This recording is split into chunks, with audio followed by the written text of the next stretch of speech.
Okay, so we are starting a new chapter periodic table, और इसमें ज़्यादा कोई दम नहीं है। हम चाहे तो इसमें 1 महीना टाइम दे दें, लेकिन वो बहुत ज़्यादा प्रोडक्टिव नहीं है, कोई फ़ायदा नहीं होने वाला है, इसलिए समय बचाना चाहिए। इसमें 2-3 बातें ही पढ़नी है। सबसे पहले तो जो शुरुआत में अगर आप एनसीईआरटी पढ़े या कोई भी किताब पढ़े पीरियोडिक टेबल में, किसी किताब में पीरियोडिक टेबल चैप्टर पढ़े, तो उसमें शुरुआत में पीरियोडिक टेबल की हिस्ट्री दे देते हैं वो लोग कि पीरियोडिक टेबल वो न्यूलैंड ने कुछ किया था, मेंडलीफ ने कुछ किया था, तो किया होगा, बहुत कुछ किया होगा, लेकिन हमें उससे कोई मतलब नहीं है। आईआईटी के सिलेबस में साफ लिखा हुआ है द मॉडर्न पीरियोडिक लॉ, तो जो मॉडर्न है उससे मतलब है, जो हिस्ट्री है उससे हमें कोई मतलब नहीं है। तो लिखो modern periodic law, modern periodic law. तो लिखो the physical and chemical properties, the physical and chemical properties are a periodic function, are a periodic function of atomic number,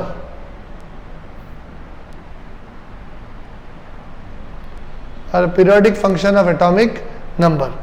एक फॉर्मूला जो आपको रटना है, जो अभी 11th में कोई नहीं पूछने वाला है, 12th की फिजिक्स में आएगा, लेकिन फिर भी लिखो ताकि अगले साल जब तुम रिवीजन कर रहे हो तो फॉर्मूला तुमको यहाँ मिले। और फॉर्मूला क्या है? रूट ऑफ फ्रीक्वेंसी, ये वी नहीं लिख रहा हूँ, फ्रीक्वेंसी लिख रहा हूँ, is equals to A into Z minus B. अब ये ABCD में Z क्या आ गया, अभी चिंता मत करना, बस लिख के भूल जाओ, लिख दो। 12th में एक्सरेज में आएगा, 12th में एक चैप्टर आएगा एक्सरेज, वहां पे आएगा, तभी कोई तुमसे पूछने वाला भी नहीं है। तुम्हारे नोट्स में लिखा होना चाहिए था कि अगली बार जब तुम रिवीजन करने हो, अगले साल जब रिवीजन करो, और आई होप तुम पढ़ाई करोगे, रिवीजन करोगे, तो ये फॉर्मूला तुम्हें लिखा मिल जाएगा, और तब इसका मतलब भी तुम समझ जाओगे। लक्षित कह रहा है कि ज़ीमैन इफेक्ट और स्टार इफेक्ट क्या होता है? बेटा जो असाइनमेंट दिया है उसके अंदर एक क्वेश्चन आ जाएगा, वहाँ डिस्कस करेंगे, अभी नहीं करेंगे, छोड़ दो उसको। हाँ, तो ये मॉडर्न पीरियोडिक लॉ आपने लिख लिया। अब आते हैं कि हमें करना क्या है। तो सबसे पहले तो इस चैप्टर में काम होता है कि पीरियोडिक टेबल को याद रखना है। तो मैं इस चैप्टर के, इस वीडियो के साथ पीरियोडिक टेबल का एक पेज अटैच कर दूंगा, एक तरह से एक जिंगल है, खूब सारी जिंगल है, एक जिंगल नहीं है, जिसमें आप जहाँ जाके इसको आप याद कर सकते हैं।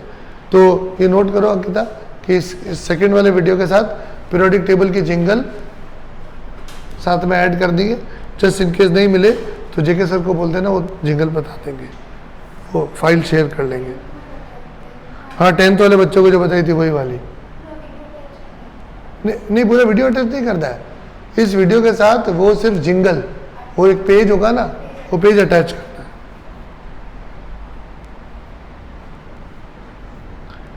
और आप में से कई लोगों को जिंगल्स याद भी होगी, ऐसा नहीं कि मैं कोई बहुत ही कंसेप्चुअल चीज पढ़ा रहा हूँ, बेसिकली आपको जिंगल याद होनी चाहिए। तो अगर आप एनसीईआरटी भी लेके बैठे हैं तो एनसीईआरटी में पीरियोडिक टेबल जहाँ पे दे रखी है, थोड़ा 5-6 पेज आगे जाओगे पीरियोडिक टेबल मिल जाएगी। तो पीरियोडिक टेबल वाला पेज खोलिए और उसमें आप देखिए कि जिंगल्स किस तरह से सेट हो रही है।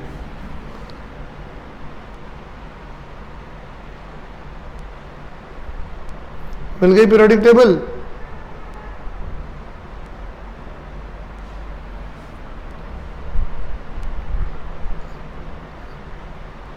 हाँ जी, प्रेम कह रहा है बिना जिंगल के याद है सर, बहुत अच्छी बात है, बट मुझे याद नहीं है ना, मैं बूढ़ा आदमी हूं, इसलिए मैं जिंगल बताता हूं। तो बाकी सब लोग नोट करें, जैसे वो जिंगल आपको मिल जाएगी फाइल, तो आप चाहे तो वहां से कॉपी कर ले। मैं आपको एक बार सेंस बता रहा हूँ कि इसको यूज कैसे करना है। तो जैसे आप देखिए, हाइड्रोजन के नीचे lithium, sodium, potassium, rubidium, caesium और फ्रेंशियम आया, तो उसको याद करने के लिए वहां जिंगल लिखी हुई है, हलीना की रब से फरियाद। हलीना किसी का नाम हो गया, हलीना की रब से फरियाद। तो ह क्या होगा? हाइड्रोजन, ली क्या हो गया? लिथियम, ना इज Na सोडियम, हलीना की इज पोटेशियम, रब इज रुबिडियम, से इज सीजियम, फरियाद इज फ्रेंशियम। तो हलीना की रब से फरियाद, तो बड़े आराम से याद हो जाता है। आप और भी तरह से याद कर सकते हैं। अब जिंगल उसमें लिखने मत बैठ जाना चैट बॉक्स पे। फिर अगला, बेटा मांगे कार स्कूटर बाप राजी, ठीक है, बेटा बेरिलियम, मांगे Mg, car is calcium, scooter is strontium, Sr, तो इस तरह से याद कर सकते हैं। फिर इनके थोड़े नाम, तो जो हाइड्रोजन को तो अक्सर पीरियोडिक टेबल में अलग से लिखते हैं, तो उसको हटा दें, तो लिथियम, सोडियम, इन सब मेटल्स को बोलते हैं एल्कली मेटल्स। तो ये नाम आपको याद रखना पड़ेगा, वैसे नाम होगा भी याद, बट फिर भी मुझे तो बताना पड़ेगा। तो आप इसमें लिख लीजिए, एनसीईआरटी आपको ऐसे वाला लिख लीजिए, एल्कली मेटल्स। बुक 2 में डिटेल में बात करेंगे इसके बारे में, एल्कली मेटल्स। फिर बेटा मांगे कार स्कूटर, ये है एल्कलाइन अर्थ मेटल्स, आपने 9th-10th में 100% पढ़े होंगे, एल्कलाइन अर्थ मेटल्स। फिर राइट साइड में आ जाइए, वहां पे आपको बोरॉन, एल्यूमिनियम ऐसे मिलेगा, बीच वाली चीज एक बार के लिए छोड़ दीजिए।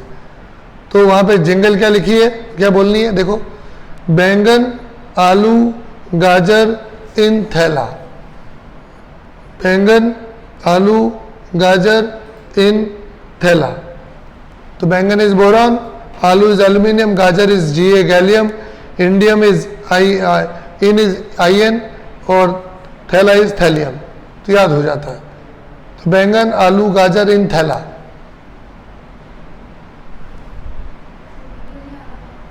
क्या वीडियो नहीं आ रहा है? बिल्कुल आ रहा है। किसी का इंटरनेट इशू होगा तो उसके नहीं आ रहा होगा, बिल्कुल आ रहा है वीडियो। फिर आया carbon, silicon, germanium, tin and lead. तो याद कैसे रखें, तो अलग अलग तरीके। एक तरीका, कहे सीता जी सुने प्रभु, कहे सीता जी, कहे सीता जी, तो कोई सेट हो रहा है कि नहीं, कहे सीता जी सुने प्रभु, थोड़ी देर पहले रामायण भी आई थी, कहे सीता जी सुने प्रभु। या ऐसे भी याद रख सकते हैं, काशी गए संत प्रभु।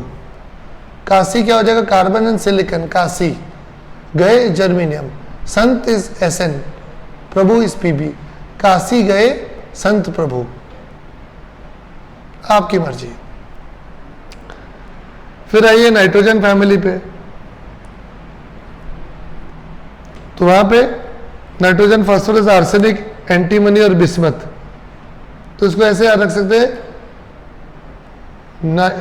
न्यूजीलैंड, पाकिस्तान, ऑस्ट्रेलिया सब बिके, सब मैच फिक्सिंग में बिक गए। न्यूजीलैंड, पाकिस्तान, ऑस्ट्रेलिया सब बिके।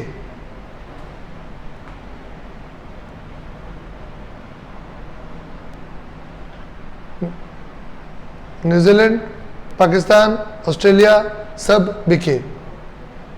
तो इस तरह से याद हो जाएगा ये।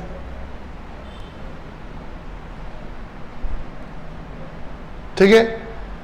फिर आया ऑक्सीजन फैमिली। ऑक्सीजन फैमिली को क्या बोलते हैं, नाम पता है? देखते किसको पता है। ऑक्सीजन फैमिलीज को क्या बोलते हैं? चाल्कोजन, बिल्कुल सही। अब इनमें कौन कौन है, तो ओल्ड स्टाइल से टीपो, old is oxygen, style is sulphur, से इज सेलेनियम, टीपो is tellurium and polonium. Old style से टीपो, ओल्ड स्टाइल से टीपो। ठीक है। फिर आता है अगला, इन्हें बोलते हैं halogens, fluorine, chlorine, bromine, iodine and astatine. याद कैसे रखें, फॉरन CBI alert, foreign is fluorine, CBI कौन है, chlorine, bromine, iodine, alert is astatine. Foreign CBI alert, foreign CBI alert, foreign CBI alert.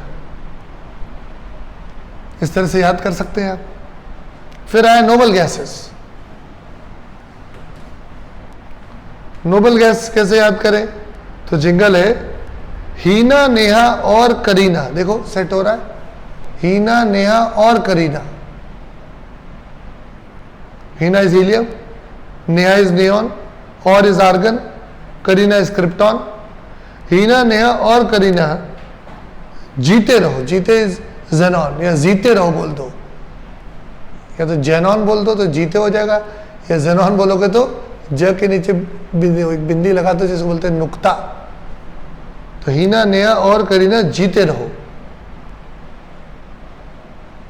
ठीक है। और बात करेंगे इसकी।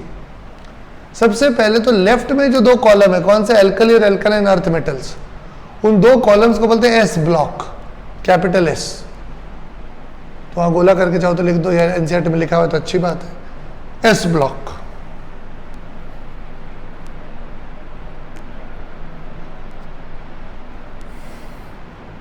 और ये राइट साइड में जो 6 लाइंस अभी पड़ी, boron, carbon, nitrogen, oxygen, fluorine और ये पूरे को बोलते हैं P block, S block and P block. और थोड़ा पिछले चैप्टर से अपन उधार ले सकते हैं कि इन्हें एस ब्लॉक क्यों बोलते हैं या पी ब्लॉक क्यों बोलते हैं। तो आप देखिए, इनमें जो आखिरी इलेक्ट्रॉन है, अगर एस ब्लॉक वाला कोई एलिमेंट है तो उसमें जो आखिरी इलेक्ट्रॉन है वो एस ऑर्बिटल में जा रहा होगा, और अगर पी ब्लॉक का कोई एलिमेंट है तो उसमें आखिरी इलेक्ट्रॉन पी ब्लॉक में जाएगा। फॉर एग्जांपल कोई ले लेते हैं, जैसे सोडियम ही ले लेते हैं। सोडियम में 11 इलेक्ट्रॉन है, तो देखो यहाँ लिख रहा हूँ मैं, बोर्ड साफ नहीं कर रहा हूँ। छोटी क्लास में लिखते थे, छोटी क्लास में पिछले साल तक 2,8,1। अब लिखोगे नहीं लिखो 1s2, 2s2, 2p6, और आखिरी इलेक्ट्रॉन कहाँ गया, 3s1 में, तो s में गया ना, इसीलिए सोडियम कहाँ आता है, s ब्लॉक में आता है। अगर आपका आखिरी इलेक्ट्रॉन s ऑर्बिटल में जाएगा तो आपको s ब्लॉक में पोजीशन मिलेगी।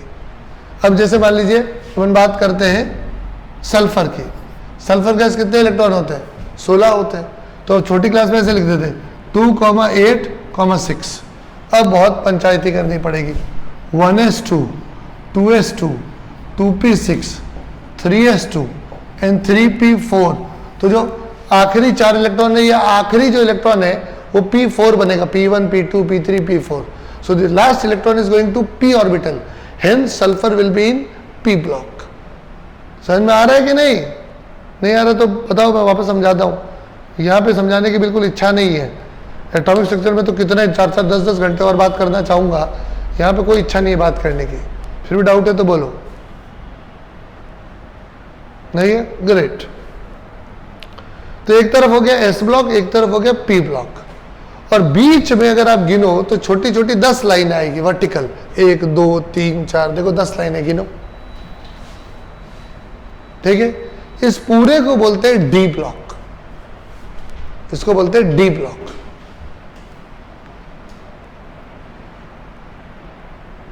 ठीक है, या फिर इसे एक और नाम देते हैं, बोलते हैं transition metal, transition metal.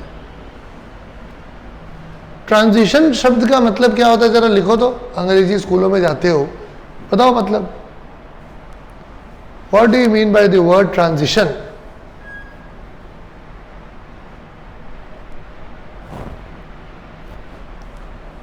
Change, बिल्कुल सही, चेंज, बदलाव।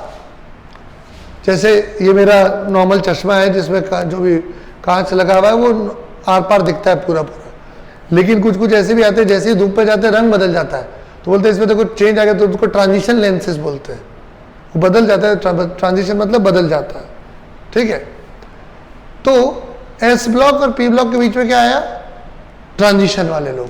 तो अगर आप इधर से उधर जाओगे तो धीरे धीरे गुण बदल रहे हैं, इसलिए इसको बोलते हैं ट्रांजिशन मेटल्स की। जब आप इनको पार करेंगे तो धीरे धीरे बदलाव आएगा, ट्रांजिशन आ रहा है। एस ब्लॉक वाला गुण बहुत अलग है, पी वाला गुण उनसे बहुत अलग है, लेकिन ट्रांजिशन धीरे धीरे ट्रांजिशन आ जाता है। तो ये बीच में है, इनके थ्रू बदलाव आता है, तो बोलते हैं ट्रांजिशन कि बदलाव आ रहा है। फिर अगर आप पीरियड टेबल के नीचे देखो तो नीचे 2 लाइनें अलग से दे रखी होगी, जिसको बोलते हैं एफ ब्लॉक। और नो प्राइजेस फॉर गेसिंग कि उसे एफ ब्लॉक क्यों बोला, कि उनमें जो आखिरी इलेक्ट्रॉन है वो एफ ऑर्बिटल में जा रहा था, तो उनको बोलते हैं एफ ब्लॉक। एफ ब्लॉक, और उनको इनर ट्रांजिशन भी बोलते हैं, उसको इनर ट्रांजिशन, उन दोनों को इनर ट्रांजिशन भी कहा जाता है। हाँ जी, सो आई होप आपने वो जिंगल देख ली है और उससे आप उसको याद कर लेंगे। तो बात हो रही थी कि इसके ब्लॉक्स कौन से हैं। तो लेफ्ट वाले 2 लाइंस को बोलते हैं एस ब्लॉक, राइट वाले 6 कॉलम्स को बोलते हैं पी ब्लॉक, बीच वाले को बोलते हैं डी ब्लॉक या ट्रांजिशन मेटल, क्योंकि एस और पी में जब जाते हैं तो गुण बदल रहे हैं, तो इनके थ्रू बदल रहे हैं, तो ट्रांजिशन मतलब बदलाव। और नीचे वाली 2 लाइनें उनको हम बोलते हैं एफ ब्लॉक या फिर बोलते हैं इनर ट्रांजिशन। तो ऐसा इसका अरेंजमेंट है, एस ब्लॉक, फिर यह डी ब्लॉक, फिर पी ब्लॉक और नीचे एफ ब्लॉक। ठीक है, सिंपल सा अरेंजमेंट है। तो ये बड़ा सिंपल सा हमारा डिस्कशन हो रहा है। आज एटॉमिक स्ट्रक्चर जैसी बहुत ही खतरनाक बातें हम नहीं कर रहे हैं, नहीं तो कहाँ से करूँ, क्यों करूँ। ठीक है, तो the first task in periodic table is memorising it. और उसमें उसे आप कर सकते हैं, जैसे कुछ स्टूडेंट्स को तो याद है, और जो बच्चे पाठशाला में 10th में पढ़ रहे थे उनको ये जिंगल ऑलरेडी मैंने बता रखी होगी और आपने भी कहीं ना कहीं पढ़ रखी होगी। बट मैं ये नहीं मान सकता कि सभी को पता ही है, तो मैंने अपनी तरफ से एक बार सबको बता दिया। So the first task is you have to memorise the periodic table in such a way कि अगर मैं आपसे पूछूं कि भाई आयरन के नीचे कौन आता है, तो आपको याद होना चाहिए। आयरन से पहले कौन आता है, बाद में कौन आता है, तो आपको याद होना चाहिए, तभी आपको फायदा मिलेगा। अगर आप सोचने बैठ गए कि इसके आगे कौन आता है, तो फिर फंस चुके हो आप। तो ये नहीं कि अरे कर लेंगे याद, by next lecture you must have memorised the periodic table. ठीक है, और नहीं करोगे तो आपको इसका दुख झेलना पड़ेगा, जिसके जिम्मेवार स्वयं आप होंगे और कोई नहीं होगा। ठीक है, अब आता है पीरियोडिक टेबल, तो हमने पढ़ ली। आगे कि आगे बहुत ही सिंपल पीरियोडिक प्रॉपर्टीज है जो कि तुमने 10वीं क्लास में पढ़ रखी है। हाँ, उसमें कुछ एडिशन करना है, कुछ 11th में करना है, कुछ 12th में जाके करना है, लेकिन कुछ भी दम नहीं है इसमें, बिल्कुल भी समय नहीं लगाना। जैसे तुमने 10th स्टैंडर्ड में पीरियोडिक टेबल में पढ़ा होगा पीरियोडिक प्रॉपर्टीज, और उसमें एक प्रॉपर्टी जो तुमने अवश्य पढ़ी होगी वो है आयनिक नहीं एटॉमिक रेडियस। पढ़ा कि नहीं पढ़ा एटॉमिक रेडियस? कि जैसे जैसे इधर जाएंगे वैसे वैसे एटम की साइज होती है थोड़ी थोड़ी छोटी, और जैसे जैसे नीचे जाएंगे वैसे वैसे एटम की साइज होती है बड़ी। बोलो हाँ, पढ़ा कि नहीं? तो 11वीं में चीज बदल तो नहीं जाएगी।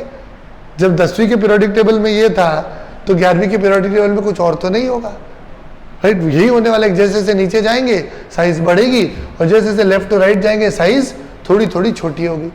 लेकिन अब क्योंकि 11वीं में आ गए तो थोड़ी बात तो करनी पड़ेगी, टाइम पास करना पड़ेगा, तो थोड़ा कर लेते हैं। तो देखो, चलो मैं बोर्ड मिटा ही देता हूँ। वैसे मेरे बोर्ड मिटाने की बिल्कुल इच्छा नहीं थी, मैं आलस कर रहा था, लेकिन अब आलस का घड़ा फूट गया।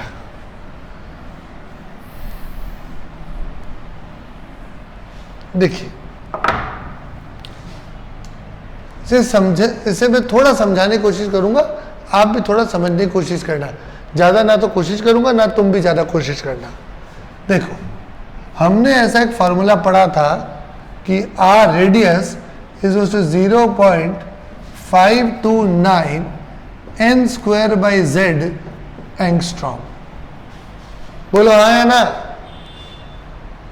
पढ़ा ना ये फॉर्मूला? पढ़ा बिल्कुल। लेकिन ये फॉर्मूला मैंने तब भी कहा था सिर्फ तभी लगा सकते हो जब इलेक्ट्रॉन है ले दे के एक, दूसरा होते ही हमारी जिंदगी तबाह हो जाती है। तो अगर इलेक्ट्रॉन 2 या 3 या 10 या 50 है तो ये फॉर्मूला नहीं लगेगा।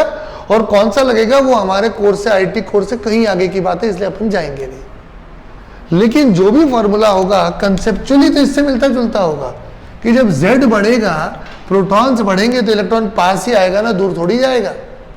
जब प्रोटॉन बढ़ेंगे तो भले ये फॉर्मूला नहीं लगेगा, लेकिन जो भी लगेगा वह चीज उल्टी तो नहीं हो सकती। प्रोटॉन्स बढ़ने पे फोर्स बढ़ेगा तो इलेक्ट्रॉन पास ही आएगा। तो इस बात को अपन यूज करते हैं कि जब Z बढ़ेगा तो R कम होगा, इस वाले फॉर्मूले में होगा। और मल्टी इलेक्ट्रॉन में जो भी फॉर्मूला है जो हम नहीं देखने वाले, लेकिन कंसेप्चुअली तो यही होगा ना, उल्टा तो नहीं हो सकता कि प्रोटॉन्स बढ़ रहे हैं और प्रोटॉन्स बढ़ गए तो इलेक्ट्रॉन को ज्यादा खींचा जा रहा है लेकिन वो दूर जा रहा है। अब ऐसे तो नहीं हो सकता, राइट? तो सुनिएगा, ये वाला फॉर्मूला तो नहीं लगेगा, लेकिन जो भी लगेगा कंसेप्चुअली वो भी ऐसा ही होगा। तो जब आप पीरियोडिक टेबल में लेफ्ट से राइट में जाएंगे, राइट, जैसे लिथियम से बेरिलियम और बेरिलियम से बोरॉन और बोरॉन से कार्बन, जब लेफ्ट से राइट में जाएंगे तो n तो बदल नहीं रहा, n की वैल्यू तो 2 ही है, लेकिन z जो है वो लगातार बढ़ता जा रहा है, और z अगर लगातार बढ़ता जा रहा है, प्रोटॉन्स लगातार बढ़ते जा रहे हैं, तो वो प्रोटॉन्स उसको ज़्यादा खींचेंगे और वो सिमट के पास में आ जाएगा। तो बात समझ में आती है, जैसे जो तुमने 10th में पढ़ी थी वो बात, कि जैसे जैसे आप इधर जाओगे जो साइज है वो कम होनी चाहिए। आई होप आप थोड़ा बहुत कन्विंस है इस बात पे कि जैसे जैसे इधर जाएंगे n उतना ही रहेगा। ये देखो ना, सब में n की वैल्यू 2 है, ठीक है, इलेक्ट्रॉन पहले 2s में आ रहे थे, बाद 2p में आ रहे, लेकिन 2 में ही आ रहे, तो n तो वही है, लेकिन z बढ़ता जा रहा है, प्रोटॉन बढ़ते जा रहे, प्रोटॉन बढ़ते जा रहे, तो उनको ज़्यादा अंदर की तरफ खींच लिया जाएगा और साइज कम हो जाएगी। हाँ या ना? समझ में आ गया तो लिखो, और नहीं समझ में आ गया तो यहाँ पे लिखो, तो मैं बात करूँगा तुमसे। और साफ साफ लिखना कि ये फॉर्मूला एज इट इज़ वहाँ पर हम नहीं चिपका रहे, लेकिन जो भी होगा वो इससे मिलता जुलता होगा, तो इसको लिख लो। अभी बहुत सिंपल लग रहा है, नहीं लिखा थोड़े दिन बाद रिवाइज करोगे, भूल जाओगे, फिर वापस आओगे, फिर मैं तुमको डांटूंगा कि तब क्यों नहीं लिखा, इसलिए लिखो अभी के अभी।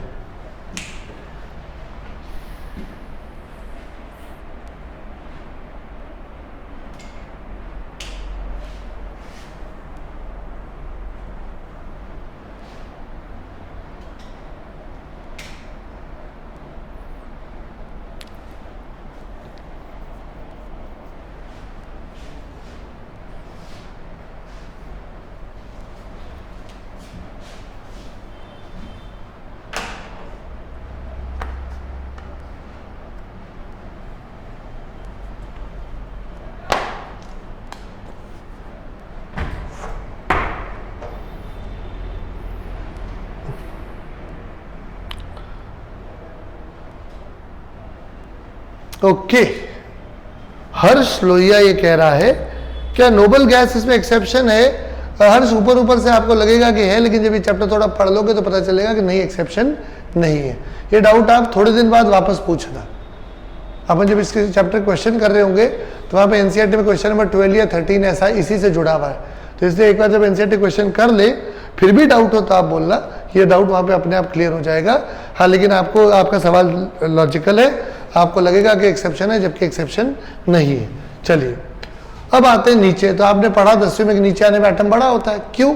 तो आप देखिए जब n बढ़ेगा, n बढ़ेगा, 1 से 2 होगा, 2 से 3 होगा, तो उसका स्क्वायर के हिसाब से साइज एकदम से बढ़ जाएगी, राइट? तो ये फॉर्मूला तो नहीं, लेकिन जो भी होगा उसमें होगा इससे मिलता जुलता ही कुछ, ठीक है? तो जब n बढ़ेगा तो आप इलेक्ट्रॉन को 2 से 3 और 3 से 4 पे रख रहे हो तो वो दूर चला जाएगा। ओके, तो यहाँ लिख लीजिए कि as you go down n increases, so the distance increases.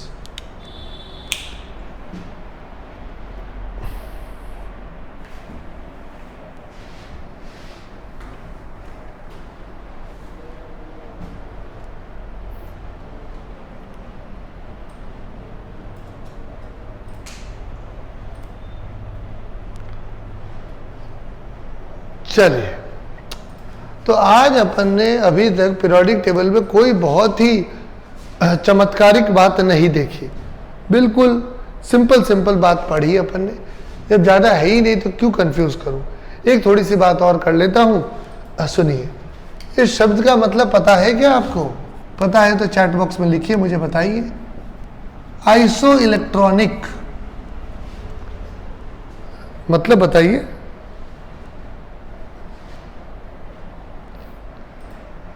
Same electrons, बिल्कुल सही, जिनके इलेक्ट्रॉन्स हो बराबर। अर्थात उदाहरण के तौर पे हम ऐसा बोल सकते हैं कि अगर सोडियम में से एक इलेक्ट्रॉन हटा दिया जाए तो वो बन जाएगा नियॉन के साथ आइसो इलेक्ट्रॉनिक। सोडियम के पास 11 होते हैं, नियॉन के पास 10 होते हैं, लेकिन अगर सोडियम से एक इलेक्ट्रॉन ले लिए तो पीछे जो बचे वो तो 10 है, तो Na+ is iso electronic with Ne। इसी तरह से अगर Mg ले लिया जाए, Mg ले लें, Mg कार की बात नहीं हो रही है, मैग्नीशियम की बात हो रही है, तो अगर Mg+2 ले ले, 2 इलेक्ट्रॉन इसमें से हटा दे, अगर 2 इलेक्ट्रॉन इसमें से हटा दे तो पीछे 10 बच जाएंगे। तो मैं कह सकता हूँ Mg+2, Na+ एंड नियॉन, ये तीनों आइसो इलेक्ट्रॉनिक है। बात को आगे बढ़ा देते हैं, अगर फ्लोरीन ले लिया जाए जिसका 9 इलेक्ट्रॉन थे और उसे माइनस बना दिया जाए तो वो भी आइसो इलेक्ट्रॉनिक हो जाएगा। यदि ऑक्सीजन ले लिया जाए और 2 इलेक्ट्रॉन दे दिया जाए तो ये भी आइसो इलेक्ट्रॉनिक हो जाएगा। अगर नाइट्रोजन लेके उसमें -3 कर दिया जाए तो वो भी आइसो इलेक्ट्रॉनिक हो जाएगा। कार्बन लेके -4 बना दिया जाए तो वो भी आइसो इलेक्ट्रॉनिक हो जाएगा। तो ऐसे मैं पूरी पीरियोडिक टेबल का आइसो इलेक्ट्रॉनिक बना सकता हूँ। इतनी आपको बात समझ में आ गई होगी। ठीक है, कोई डाउट है आइसो इलेक्ट्रॉनिक में? होना तो नहीं चाहिए। ओके, तो अपन एक नया शब्द सीख लिया, थोड़ा एग्जांपल देख लिया, आइसो इलेक्ट्रॉनिक। अब इस बात को अपन जोड़ देते हैं साइज से। तो देखो जरा आप मुझे सोच के बताइए कि Mg+2 Na+ और Ne नियॉन, इन तीनों के साइज में क्या लगता है आपको? कौन बड़ा होगा, कौन छोटा होगा? क्या लगता है आपको? All same. इस सेम वाले की तो मैं पिटाई लगाऊंगा। देखो सबके पास 10 इलेक्ट्रॉन 10 इलेक्ट्रॉन 10 इलेक्ट्रॉन है, लेकिन इसके पास 12 प्रोटॉन है। तो 12 प्रोटॉन 10 इलेक्ट्रॉन को ज्यादा टाइटली पकड़ेंगे। इसके पास 11 प्रोटॉन है तो उतना टाइटली नहीं पकड़ेंगे। इसके पास 10 ही प्रोटॉन है तो वो सबसे कम पकड़ेगा। तो इसलिए ये सबसे बड़ा होगा, ये उससे छोटा और ये उससे भी छोटा। इसी सीरीज में अगर आगे बढ़े तो F- जो है, इसके पास 9 ही प्रोटॉन और इलेक्ट्रॉन, तुम 10 लेके बैठे हो तो भैया तुमने कुछ ज्यादा ही मुसीबत मोल ले ली है। ये इलेक्ट्रॉन तुम्हारे बस में आने वाले नहीं है, तो ये अब बड़ा हो जाएगा। 9 प्रोटॉन 10 इलेक्ट्रॉन को टाइटली पकड़ रहे हैं, पकड़ नहीं पाएंगे, वो थोड़ा आकार में और बड़ा हो जाएगा। अगर ऑक्सीजन -2 की बात करें तो ऑक्सीजन ने तो और भी बड़ी मुसीबत मोल ले ली है। ठीक है, तो आप कह सकते हैं आइसो इलेक्ट्रॉनिक स्पीशीज में केटायंस छोटे होते हैं, एनायंस बड़े होते हैं। और केटायन पे जितना ज्यादा प्लस चार्ज होगा वो उतना छोटा होता चला जाएगा, और एनायन पे जितना ज्यादा नेगेटिव चार्ज होगा वो उतना बड़ा होता चला जाएगा। हाँ या ना? एक लाइन लिखी लो कि in isoelectronic species cations are smaller, anions are larger. In isoelectronic species, cations are smaller and anions are larger.